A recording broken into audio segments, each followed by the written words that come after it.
اس حج میں ایک اللہ کے ولی سے میری ملاقات ہوئی، تو انہوں نے اس موضوع پہ یہ جو باتیں میں آپ کے سامنے ذکر کر رہا ہوں یہ ان کی گفتگو کا خلاصہ ہے اور کچھ میرے تجربات ہیں. تو انہوں نے مجھے ان کی طرف سے ایک عمل مجھ تک پہنچا اور انہوں نے اس کی مجھے اجازت بھی دی. انہوں نے فرمایا کہ جتنے علماء ہیں اور جتنے طلباء ہیں اور خاص طور سے جتنے مومنین ہیں، ہر ایک کے پیچھے اجنہ شیاطین کی پوری پوری ٹیم لگی ہوئی ہے تاکہ راہ راست سے ان کو ہٹا سکے اور ان کا خاتمہ ایمان پر نہ ہو. لیکن افسوس کی بات ہے کہ ہم اس موضوع کی طرف تو کبھی توجہ ہی نہیں کر رہے، اور اپنی حفاظت کے لیے، اپنی سیانت کے لیے اور برکتوں کی طرف ہماری توجہ ہی نہیں ہے. جو کتابوں میں لگا کتابوں میں لگا ہے، لیکن کتنی مرتبہ ہم دیکھ رہے ہیں کتابوں میں ذی استعداد طلبہ جب فارغ ہو کے جاتے ہیں تو ان کی وضاحت بدلی ہوئی ہوتی ہے، ان کے حالات بدلے ہوئے ہوتے ہیں. ان کے دائیں بائیں کے لوگوں سے پوچھو تو ایسی ایسی حیاسوس یا جو ہے ان کے اخلاق ایسے بگڑے ہوئے ہوتے ہیں کہ شرم آتی ہے اپنی طرف منسوب کرنے کی کہ ہمارے یہاں کا پڑھا ہوا ہے، ہمارے یہاں کا تربیت یافتہ ہے. اور کئی مرتبہ ہمارے کاز اور ہمارے کام کی بدنامی کا سبب بنتے ہیں. اس کی وجہ یہ ہے کہ وہ تنہا نفس علم کی طرف تو توجہ دے رہے ہیں، لیکن وہ اپنے عمل کی طرف، اپنی سیانت کی طرف، اپنی حفاظت کی طرف، اپنے اخلاق کی درستگی کی طرف توجہ نہیں دیتے. اور حالانکہ یہ ساری کی ساری چیزیں ناممکن نہیں ہیں. کئی مرتبہ ہم سمجھتے ہیں کہ جنات جب کسی کو سوار ہو جائیں یا شیاطین کا جب اثرات ہوں تو یہ ناممکن ہے. ہر بچے کے ساتھ، ہر مومن کے ساتھ شیطان لگا ہوا ہے، لیکن جو متبع سنت ہوتا ہے اس کا شیطان انتہائی کمزور ہوتا ہے. علامہ جلال الدین سیوطی رحمۃ اللہ علیہ کی کتاب ہے لقط المرجان فی احکام الجان، اس کا ترجمہ امداد اللہ انور نے بھی کیا، مفتی محمد صاحب ہررہ کھیوائی میرٹھ کے رہنے والے تھے، انہوں نے بھی کیا. اس میں لکھا ہے کہ دو شیاطین کی آپس میں ملاقات ہوئی، ایک بہت کمزور تھا، ایک بہت تگڑا تھا. جو تگڑا تھا وہ کسی کافر کے ساتھ رہتا تھا اور جو کمزور تھا وہ کسی مومن کے ساتھ رہتا تھا. تگڑے نے کمزور سے پوچھا کیا بات ہے، کیوں کمزور ہو رہا ہے؟ کہا کہ ہر وقت ذکر و اذکار کرتا ہے، ہر وقت بسم اللہ کہہ کے کھاتا ہے، ہر وقت بسم اللہ کہہ کے دروازہ بند کرتا ہے، ہر وقت بسم اللہ کہہ کے کام کرتا ہے، تو مجھے اس کے ساتھ میں جو ہے فاوٹ نہیں آ رہی، مجھے اس کے ساتھ میں جم نہیں رہا، اور میں جو اس کے کھانوں میں شریک نہیں ہو پا رہا، تو میری یہ حالت ہو گئی. معلوم ہوا جو باعمل مومن ہوتا ہے وہ مؤثر ہوتا ہے، جو باعمل مومن ہوتا ہے مؤثر ہوتا ہے. تو ایک عمل پیارے طلبہ عزیز آپ اہتمام سے کریں، میں آپ تمام کو اس کی اجازت دیتا ہوں. آپ اہتمام کریں گے نا انشاءاللہ؟ میں نے جب سے یہ عمل کرنا شروع کیا، میں باوضو خانہ خدا میں بیٹھا ہوں، الحمدللہ وہ پیشاب کے قطرے کی تکلیف تھی میری بالکل ختم ہو گئی. اور ایک جگہ ایسی کھجلی ہوتی تھی، نہ کہہ سکتے تھے نہ سہ سکتے تھے، شرم آتی ہے کئی مرتبہ مجمع عام میں کھجلانا، الحمدللہ وہ بھی ختم ہو گئی. اور جیسا کہ ساجد نے عرض کیا آپ کے سامنے کہ جتنی جسمانی بیماریاں ہیں ان کے پیچھے در پردہ ابتدائی عمل شیطان کا ہوتا ہے. تو جب ہم انشاءاللہ اس پر عمل کریں گے تو اللہ تعالیٰ جسمانی بیماریوں سے بھی شفا عطا فرمائیں. فجر کے بعد اور مغرب بعد یہ عمل کرنا ہے.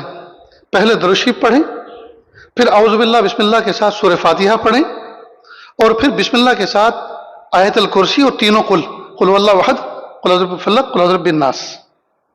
بہت آسان ہے نا؟ اعوذ باللہ بسم اللہ کے ساتھ سورہ فاتحہ، پھر بسم اللہ کے ساتھ آیت الکرسی اور تینوں قل، اور پھر ایک سطر کی دعا ہے، یا عزیزو یا حمیدو یا ذل عرش المجید اصرف عنا شر کل جبار عنید. اصرف عنا شر کل جبار عنید، یہ پڑھ کر پھر آخر میں درود شریف پڑھ کے دونوں ہاتھوں کو دعا کی طرح پھیلائیں، اور اس پر ایسا دم کریں جس میں تھوک کے ذرات بھی شامل ہوں. ایک تو ہے اس میں تھوک کے ذرات شامل نہیں ہوتے، تھو تھو تھو، جس کو تھتکارنا کہتے ہیں. ٹھیک، اس طرح دم کرنے کے بعد پیچھے سے لے کر آگے پیشانی تک پورے سر پر، پھر چہرے پر، پھر دائیں بغل کے نیچے ہاتھ رکھ کر آگے تک لائیں، اور اس طرح سے جیسے کسی چیز کو جھاڑتے ہیں یوں کریں. پھر بائیں بغل کے نیچے سے ہاتھ لا کر آگے تک لائیں، اور اس طرح سے جھاڑیں، پھر سینے پر، پھر مونڈوں پر، جہاں تک کمر پر ہاتھ پہنچ سکے وہ، اس کے بعد ران سے لے کر گھٹنے کے نیچے اوپر اچھی طرح ہاتھ آگے تک پھرا لیں. اسی طرح بایاں ران سے لے کر شروع کریں اوپر نیچے اور گھٹنے کے نیچے اور پیر کے پنجے تک. خاص طور سے یہ جو فولڈ ہیں جیسے بغل ہیں، ران ہیں، گھٹنے کے نیچے کا حصہ، یہ فولڈ ہیں، مڑتے ہیں، یہ ان جگہوں پہ پسینہ بھی جلدی آتا ہے، تعفن بھی جلدی پیدا ہوتا ہے. لہٰذا بہت سی مخلوقات شیاطین اجنہ کی وہ اس میں رہتی ہیں، اس لیے ان کے نیچے اچھی طرح سے ہاتھ پھیلا لینا چاہیے. فجر کے بعد کرو گے تو انشاءاللہ دن بھر محفوظ رہو گے ان مخلوقات بد سے، دن بھر اللہ کی حفاظت میں، سیانت میں آ جائیں گے. اور مغرب بات کریں گے تو انشاءاللہ رات بھر ہماری محفوظ رہے گی. اور صبح کا آپ انشاءاللہ اگر مسنون عمل، یعنی اس جیسا ہی عمل ہے ملتا جلتا، رات کو سورہ فاتحہ، آیت الکرسی، تینوں قل پڑھ کر، اور پھر اس میں تسبیح فاطمی بھی شامل ہے، دونوں ہاتھوں پہ دم کر کے پورے جسم پہ پھیل لیں. صبح کو انشاءاللہ آپ نشیط اٹھیں گے، ایک دم بستر خود آپ کو اچھال دے گا. کیا وجہ ہے کہ اذان ہو چکی، سپروائزر جو ہے چکر پہ چکر لگا رہا ہے، اٹھایا جا رہا ہے، اور 5 منٹ اب نماز میں باقی ہے اور اٹھنے کی ہمت نہیں ہو رہی. یہ اصل میں رات بھر شیطان نے عمل کیا ہوتا ہے، تھکایا ہوا ہوتا ہے، متاثر کیا ہوا ہوتا ہے جسم کو، اس لیے نماز کی طرف بھاری قدم سے چلتے ہیں. اور جب نشاط ہوگا آپ صف اول میں چمکتے ہوئے نظر آئیں گے، آپ کے ہاتھوں میں قرآن پاک چمکتا ہوا نظر آئے گا. تو پیارے بچوں کریں گے نا انشاءاللہ. اب اس سے ملتی ہوئی ایک بات انہی کی حضرت کی بات جنہوں نے مجھے یہ عمل کا اس کی اجازت دی. انہوں نے فرمایا کہ اصل میں شیطان دشمن ہے انسانوں کا، تو انسانوں کو تکلیف پہنچانا اس کا موضوع ہے، تکلیف پہنچانا اس کا مقصد ہے. اب تکلیف وہ 3 اہداف پر پہنچاتا ہے، ایک تو جسم، دوسرا روزی روٹی یعنی کاروبار، اور تیسرا تعلقات. سب سے پہلے جسم کو متاثر کرتا ہے. جسم میں چاہے جسمانی بیماری پیدا کر دے، یا پھر وہ نظر بد ڈال کر یا سحر کر کے جسم کو متاثر کرے، ہر طرح سے کوشش کرتا ہے. دوسرا روزی روٹی میں وہ پریشانی بادھائیں لاتا ہے. کئی مرتبہ پارٹنر دشمن بن جاتا ہے، کئی مرتبہ پیسے دیے ہوئے ہوتے ہیں پھنس جاتے ہیں، کئی مرتبہ کہیں کام کیا ہوا ہوتا ہے وہاں سے پیمنٹ نہیں ملتا. یہ ساری کی ساری روزی روٹی کی تکلیف ہے.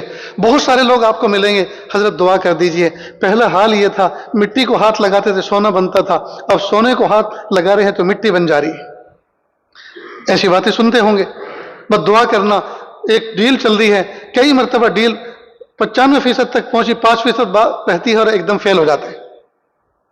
یہ ان میں بھی شیاطین عمل دخل، یہ ہمارے کاروباری اعتبار سے جو متاثر ہوتے ہیں اس میں بھی شیطان اور جناتوں کا عمل دخل ہوتا ہے. اور تیسری چیز جو ہے تعلقات.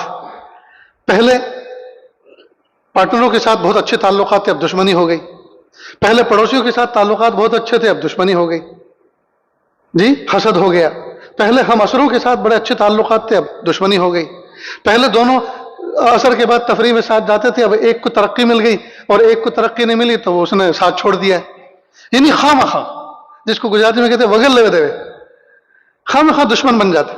تو یہ تعلقات میں جو ایفیکٹ پڑتا ہے اور یہ حسد ہوتے ہیں اور بہت ساری چیزیں، اس میں بھی شیطان کا اثر ہوتا ہے. ان تینوں چیزوں میں یہ عمل انتہائی مجرب اور جو ہے مؤثر ہوتا ہے. یہ جو بتایا آپ کو، آپ اس کو کریں انشاءاللہ اللہ تعالیٰ مقبولیت و محبوبیت بھی عطا فرمائیں گے، اور اللہ تعالیٰ برکت بھی عطا فرمائیں گے، اور اللہ تعالیٰ صحت کے اعتبار سے فریش رکھیں گے.